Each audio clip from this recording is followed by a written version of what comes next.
안녕하세요. 모든 과목을 가르쳐준다. 스타강사TV 김민입니다. 자, 오늘은 저번 시간에는 한국사를 찍었는데요. 이번에는 영어를 좀 찍어보려고 해요. 영어 중에서도 일단 기본적으로 뭐 듣기나 말하기 쪽은 아니고요.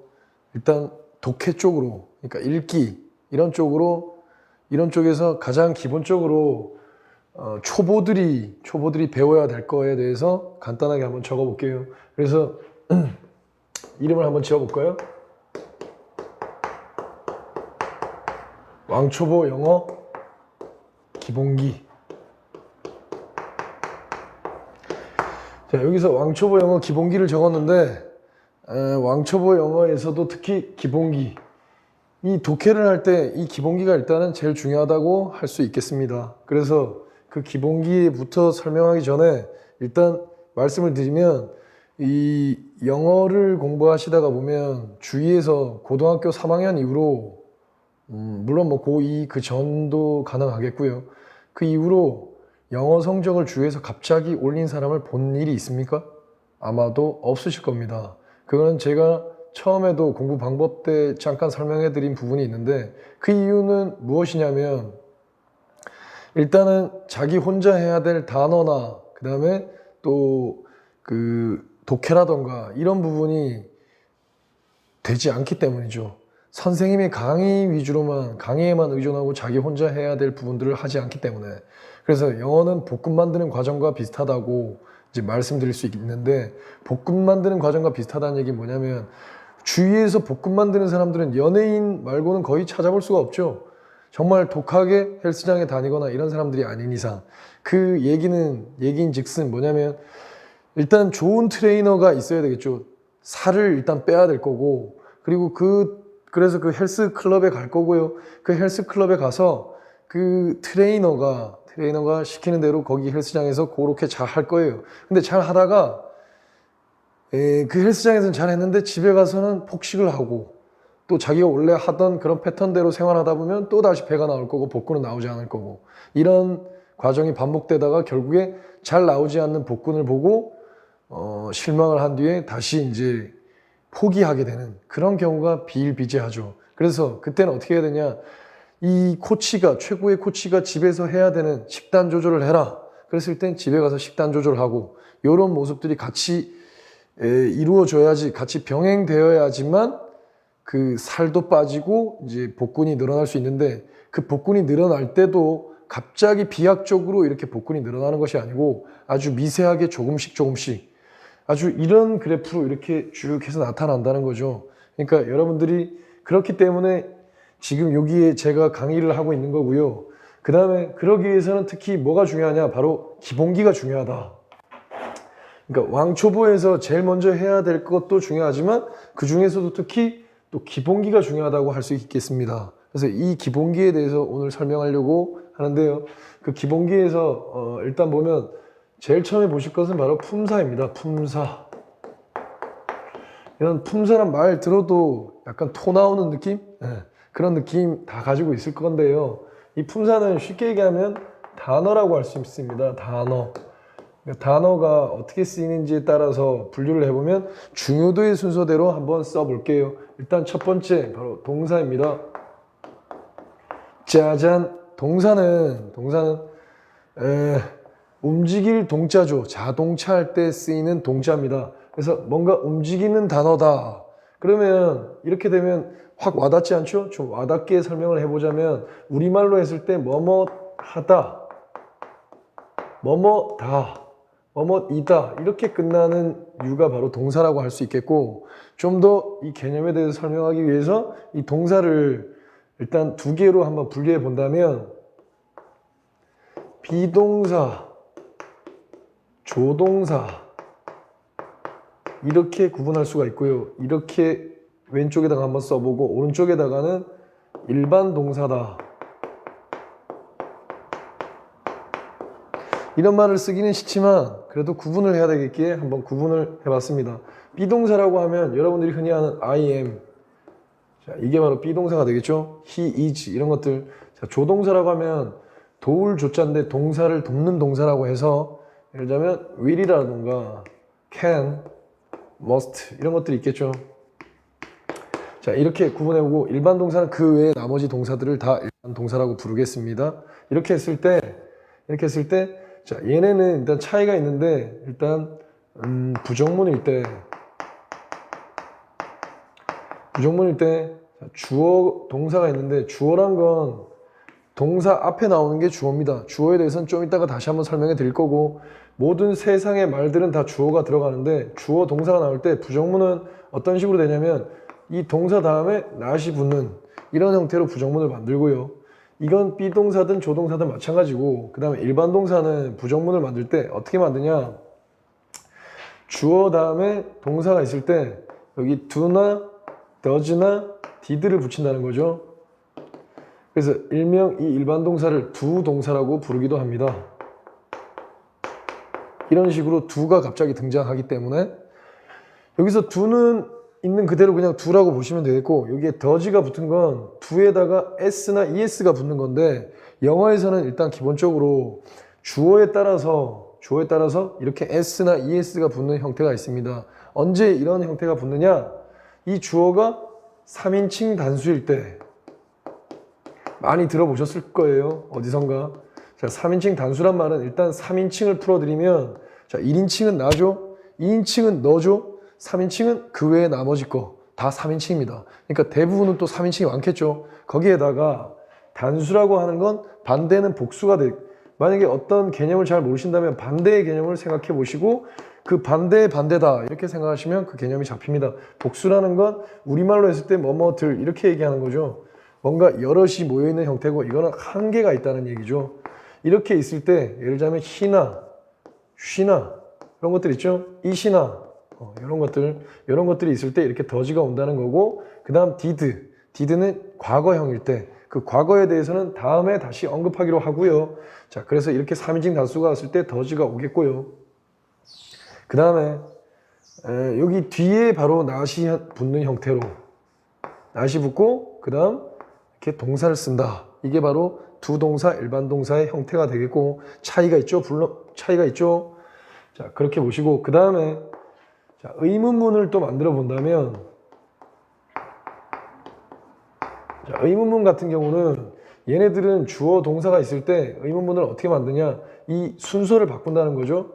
예를 들자면 I am이면 의문문을 만들려면 am I 이렇게 만든다는 거고 만약에 you are가 있으면 어떻게 are you 이렇게 만든다는 거고 조동사를 해볼까요? I can이라면 can I 이렇게 얘기하는 거고 I may 하면 may I 이렇게 얘기하는 거고 이렇게 어순만 바꿔준다면 얘는 의문문의 어순으로 만들 수 있다는 거고 얘네는 또 다릅니다. 얘도 역시 주어 동사가 이렇게 있을 때 얘네는 do를 좋아하는 동사이기 때문에 앞에다가 do나 does나 did를 붙인다는 거죠. 분명히 확연한 차이가 느껴지시죠? 이렇게 해서 만드는 동사이기 때문에 얘네 둘을 이렇게 구분할 수가 있고 그래서 동사를 일단 첫 번째로 이렇게 비동사, 조동사 형태나 그 다음에 그 외의 나머지 동사들 그냥 일반 동사의 형태로 여러분들이 이렇게 나눠 보실 수가 있겠습니다. 그래서 첫 번째 동사를 이렇게 구분해 봤고요. 그 다음에 이쪽에다 써볼까요? 사실은 이 개념은 완전 기초적인 개념이고 이 개념보다는 조금 더 전문적인 개념을 만약에 말씀드린다면 동사를 어떻게 나눠볼 수가 있냐 자동사랑 타동사로 나눠볼 수가 있습니다. 자동사, 타동사.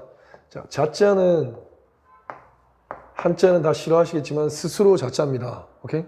스스로 동사가 자기 혼자서 논다.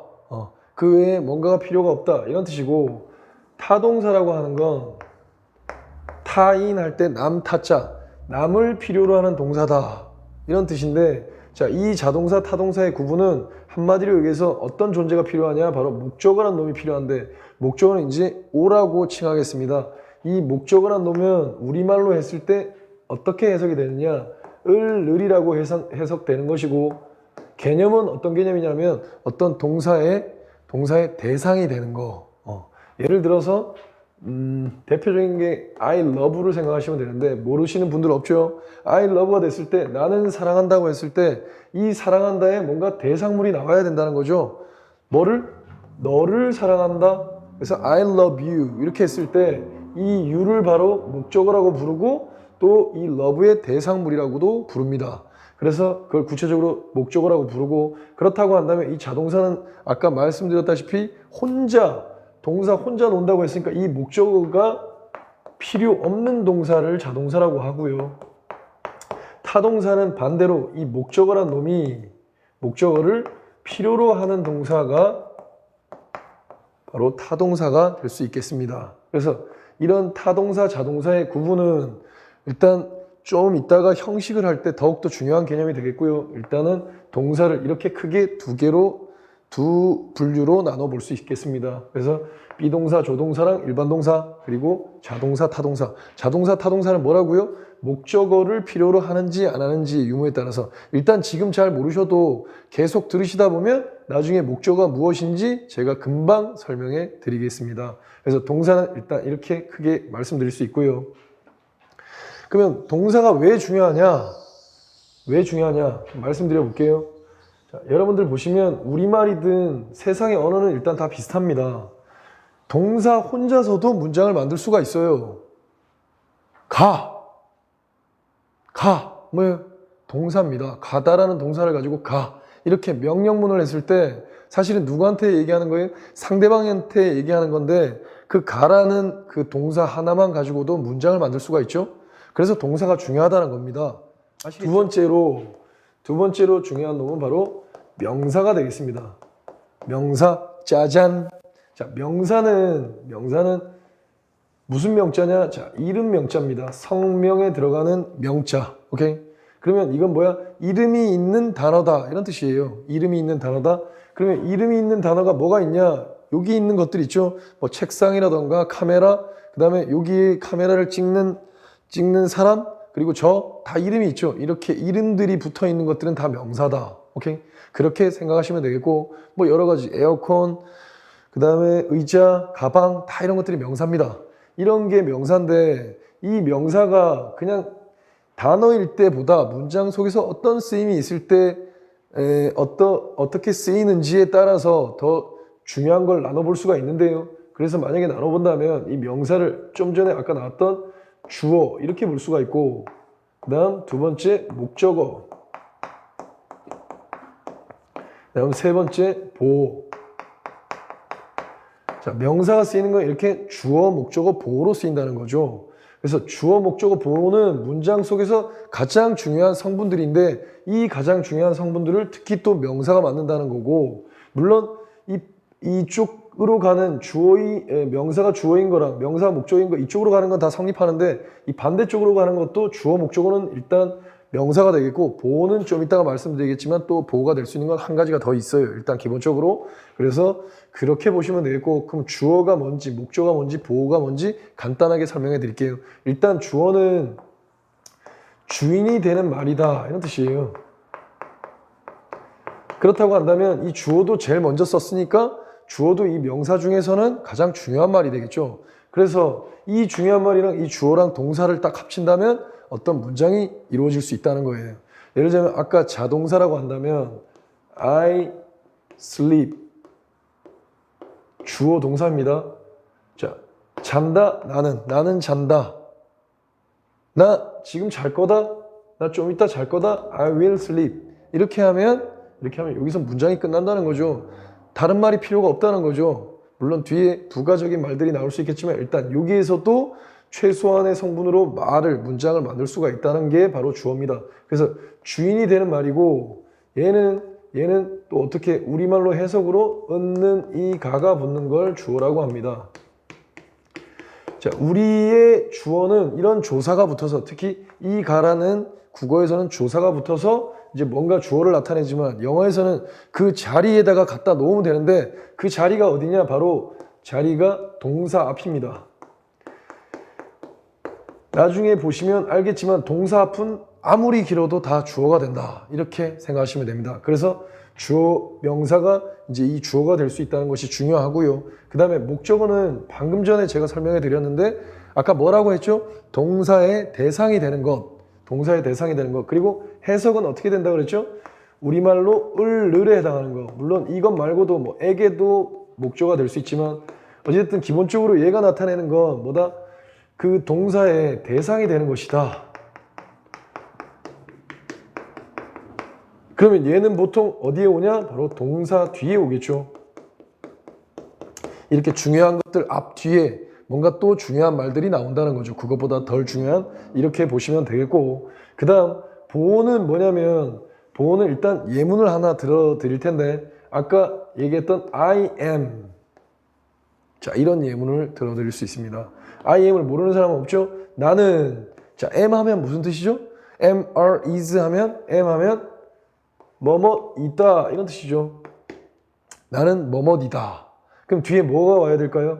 뒤에 아까 love는 무엇을이 와야 되는데 여기 뒤에는 뭐 무엇을이든 그런 조사가 붙는 것이 아니고 무엇이 와야 되냐? 뭐 예를 들어 한번 써볼게요. 제가 teacher니까 I am a teacher 이렇게 했을 때 I am a teacher 이렇게 했을 때 어나 언이 붙으면 어나 언이나 더나 소유격, 뭐 my 같은 이런 소유격이 붙으면 뒤에는 명사가 온다는 얘기입니다.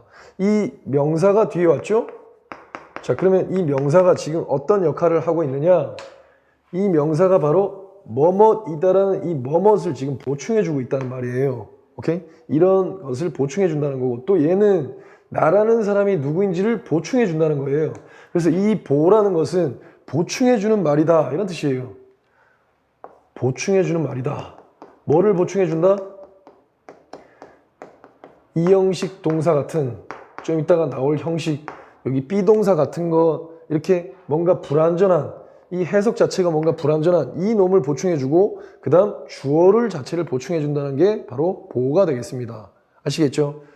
이렇게 보셨을 때 명사는 바로 주어, 목적어, 보호가 될 수 있고 보호 또한 역시 바로 동사 뒤에 나타나겠죠. 오케이? 그렇게 해서 동사, 명사 가장 중요한 순서대로 살펴봤고요. 그 다음에 중요한 건 그 다음에 3번은 이쪽에다 써볼까요? 형용사가 되는데 일단 3번은 꾸며주는 말이라고 써볼게요. 그 다음에는 뭔가 꾸며주는 말들이 나와야 된다. 일단 중요한 요소들은 일단 1번, 2번에서 거의 다 나왔다 이렇게 생각하시면 되겠고, 자 꾸며주는 말이 무엇이 있느냐? 첫 번째로 형용사가 있고요. 두 번째로 부사가 있다. 자 그렇다고 한다면 지금 중요도 순서대로 이렇게 나열하고 있으니까 이 1번과 2번 형용사랑 부사 중에서 더 중요한 건 뭘까요? 바로 짜잔 형용사가 더 중요하다는 거죠. 오케이? 자 그래서 형용사가 하는 역할이 무엇이냐 딱 보니까 꾸며주는 말이라고 일단 했으니까 형용사가 첫 번째로 중요한 말은 중요한 역할은 무엇이냐면 일단 명사를 꾸며주는 말이라는 거죠. 그래서 꾸며주는 말을 한자로 수식이라고 할 수 있으니까 명사 수식 이렇게 써볼게요. 명사 수식 이렇게 쓸 수가 있고 첫 번째로 명사를 수식해 준다는 거예요. 그럼 얘네들처럼 해석이 어떻게 되냐 이렇게 살펴본다면 형용사는 해석이 뭐뭐 하는 뭐뭐 니은 딱 이렇게 해석이 된다는 거죠. 예를 들어서 행복한, 자, 행복한 나온 다음에 뒤에 나올 수 있는 말이 행복한 동사, 행복한 가다 안 되죠. 행복한 입다 안 되죠. 행복한이 나온다면 뒤에 뭐가 나와야 되냐? 뒤에 명사가 나올 수밖에 없다는 거예요. 행복한 모습, 행복한 가정, 행복한 나. 자, 이 나라는 건 대명사인데 대명사도 크게 명사에 포함될 수 있기 때문에 다 이렇게 보시면 되겠고, 그래서 첫 번째 중요하게 명사를 수식한다는 거고, 물론 뭐뭐 하는 니은 말고도 뭐뭐의 이런 뜻도 쓰여요. 뭐뭐의. 왜냐하면 뭐뭐의도 보시면 우리말 조사의 뭐뭐의도 마찬가지고 영어에서 오브 같은 그것들도 마찬가지인데 뭐뭐의가 나온다면 앞뒤가 다 명사가 나올 수밖에 없어요. 명사의 명사 이렇게 나온다. 해볼까요? 나의 책상, 그죠? 앞뒤가 다 명사가 나온다는 거고, 시계의 초침, 그죠? 또 뭐 해볼까? 카메라의 렌즈, 앞뒤가 다 명사가 나올 수밖에 없다는 거예요. 그래서 이렇게 뭐뭐의가 되면 뒤에 또 명사가 나올 수밖에 없다. 그래서 일단 첫 번째로 형용사는 명사를 수식해주는 역할을 한다. 이렇게 보시면 되겠고, 그 다음 두 번째는 보호의 역할을 한다. 아까 전에 보호가 나왔었는데 또 나왔네? 보호는 명사도 보호가 될 수 있지만 형용사도 보호가 될 수 있구나. 그러면 볼까요? 좀 전에 썼던 예문에서 I am a teacher 이렇게 썼는데, 그러면 여기에 형용사를 한번 써볼까요? 그럼 형용사 happy. 해피는 분명히 행복한이죠. 행복한인데 나는 행복한 뭐뭇이다라는 이 뭐뭇을 보충해주면서 행복한이 보충해주면서 얘네 둘이 합쳐서 동사처럼, 마치 동사처럼 해석이 되겠죠. 그래서 최종적으로 어떻게? 행복하다 이렇게 동사처럼 이루어지고요. 그 다음에 또한 얘처럼 해피란 게 이 I의 어떤 상태를 보충해 준다. 내가 어떤 상태인지, 내가 무엇인지, 누구인지 설명해 줄 때 명사를 쓰는 거고요. 내가 어떤 상태인지 설명해 줄 때 이렇게 형용사를 쓴다는 겁니다. 그래서 이렇게 보신다면 형용사의 두 가지 역할, 명사를 수식해주고 보호의 역할을 쓴다는 걸 알 수 있겠죠. 그렇게 보시면 되겠고, 그 다음에 부사는 일단 한마디로 얘기해서 명사 외에 나머지를 다 꾸며주는 게 바로 부사다. 예를 들어서 구체적으로 만약에 나열해 드리면 일단 뭐예요? 동사도 수식할 수 있겠죠. 저기 앞에 나온. 그 다음에 명사니까 명사는 꾸며줄 수 없다 그랬으니까. 그럼 여기에 있는 형용사도 꾸며줄 수 있겠죠. 그 다음 여기 부사가 있으니까 같은 부사도 꾸며줄 수 있겠죠. 그 다음 마지막으로 문장 전체를 꾸며줄 수 있다. 이렇게 쓸 수 있다는 거죠. 이렇게 쓸 수. 그래서 동사 수식, 형용사 수식, 같은 부사 한번 예를 들어 볼까요? I swim well. 나는 수영한다. 잘 수영한다. 이 잘이라는 부사가 이 swim을 꾸며준다는 거죠. 자, 그렇게 보시면 되겠고, 그 다음 똑같이 I swim very well 이렇게 했을 때 나는 수영한다 매우 잘. 이게 분명히 좀 전에 부사라고 말씀드렸는데 very라는 부사가 또 이 부사를 꾸며주겠죠. 그래서 같은 부사를 꾸며줄 수가 있고, 형용사를 수식하는 걸 한번 해볼게요. I am very handsome. 자, 이렇게 되고 싶은 사람입니다. I am very handsome. 나는 handsome 하면 무슨 뜻이에요? 잘생긴 이런 뜻이죠. 잘생긴 했으니까 형용사로서 비동사의 보호로 쓰이고 있는데요. 이 very가 어떻게 handsome을 지금 꾸며주고 있는 겁니다. 그래서 형용사를 꾸며줄 수가 있고, 자, 여기에 기억, 니은, 디귿다 어느 정도 중요한 부분이 있겠지만 이 중에서 그래도 좀 더 중요하게 가치가 있다고 여겨지는 것이 바로 4번인데요. 예를 들어서 보신다면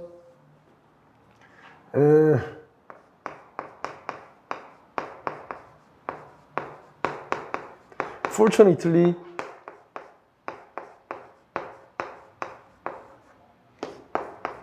I passed the exam. 운이 좋게도 다행스럽게도 나는 시험에 통과했다. 자, 이렇게 했을 때, 이런 문장이 있을 때 여기 컴마가 이렇게 나와 있죠. 얘는 지금 이 I passed the exam이란 이 문장 전체를 꾸며주고 있다는 거죠. 이렇게 될 수 있다는 것까지 일단 알아두시면 되겠고, 부사는 실제로 문장에서 만났을 때 여러분들은 부사는 어떻게? 가로를 쳐주실 거예요. 왜냐하면 그만큼 부사는 중요하지 않다는 거죠. 오케이? 그래서 이렇게 봐두시면 되겠고요. 그 다음 마지막으로 마지막 4번에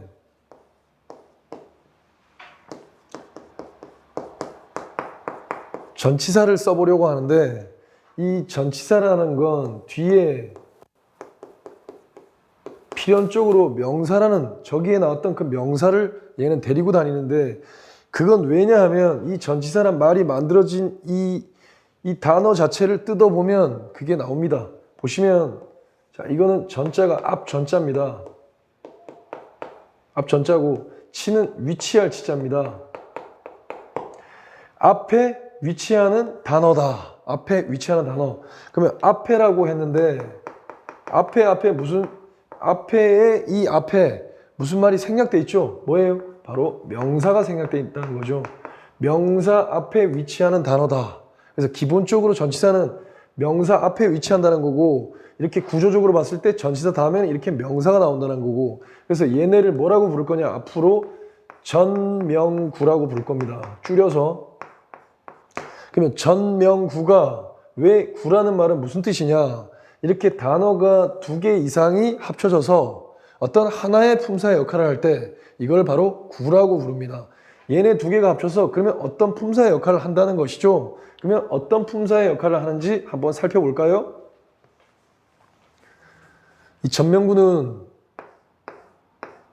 첫 번째 형용사의 역할을 하고요. 두 번째 부사의 역할을 한다. 예를 들어서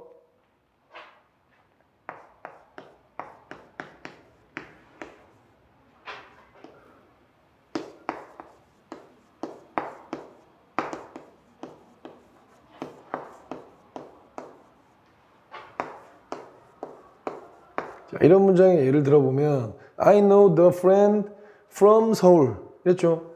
from은 분명히 전치사가 될 것이고요. 이건 서울은 명사가 될 거고 이건 바로 전명구입니다.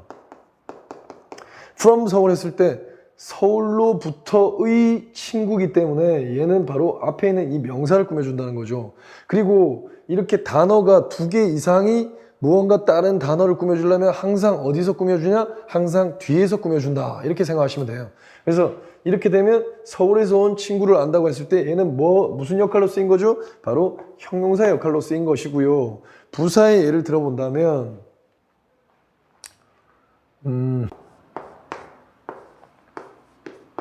I get up early in the morning. 나는 일찍 일어난다 이렇게 했죠. get up 하면 일어나다 이런 뜻이고요. early는 부사가 되겠고요. in the morning 했을 때 앞에 꾸며주는 명사도 안 나와 있을 뿐더러 아침에가 꾸며주는 건 뭘까요? 아침에 일찍을 꾸며주는 게 아니고 아침에가 바로 get up을 꾸며주는 겁니다. 나는 꾸며주는 거는 호응이 되는지 보시면 돼요. 아침에 일어난다. early가 없더라도 나는 아침에 일어난다. 이렇게 되죠. 나는 밤에 일어난다. 아침에 일어난다. 이렇게 됐을 때 부사의 역할을 쓸 수가 있다는 거예요. 그래서 여기까지 보시면 일단 기본적으로 문장을 구성하는 속에 들어갔을 때 얘가 어떻게 쓰이는지 보다는 일단 걔가 문장 속에서 빠졌을 때 그 단어가 하는 역할들을 한번 살펴봤고 그 중요도의 순서로서 동사, 명사는 주어, 목적어, 보호의 역할을 하는 거고 그 다음 꾸며주는 말로서 형용사, 부사 그 다음 4번으로 전치사, 명사인데 이 전치사, 명사도 역시 위에 있는 형용사, 부사의 역할을 그대로 쓰고 있다는 거 요렇게까지 보신다면 일단 왕초보 영어 기본기의 품사의 개념에 대해서 일단 제가 다 말씀드린 거고요.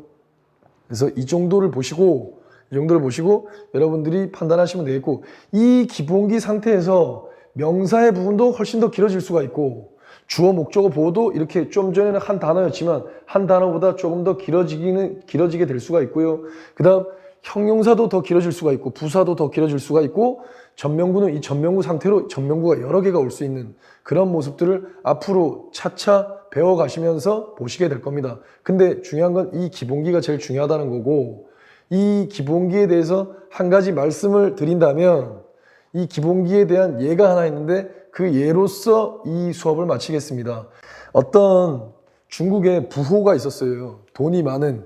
그래서 그 부호가 자기 아들을 교육시키려고 중국에서 되게 뛰어난 거리가 되게 먼 그런 스승을 찾아가서 그분한테 아이를 맡아달라고 말씀을 드렸어요. 그랬더니 그 스승이 하는 말이 만약에 나한테 정말로 배우기를 원한다면 이 아이를 3년 동안 나한테 맡겨놓고 나를 믿고 찾아오지 말아라. 이렇게 말을 했어요. 근데 부모의 마음이 어찌 그 자식을 그렇게 먼 데다가 떨어뜨려 놓고 그 자식 생각이 안 날 수 있겠습니까? 그리고 자식이 얼마나 공부를 잘하고 있는지 궁금하기도 하고요. 그래서 1년 뒤에 한번 가봅니다. 그 아버지가. 그래서 가봤더니 그 바깥에서 담벼락에서 소리가 들리는데 그 방에서 자기 아들의 목소리가 그렇게 1년 동안 보내놨더니 하늘 천 따지 천자문을 하고 있더라는 겁니다.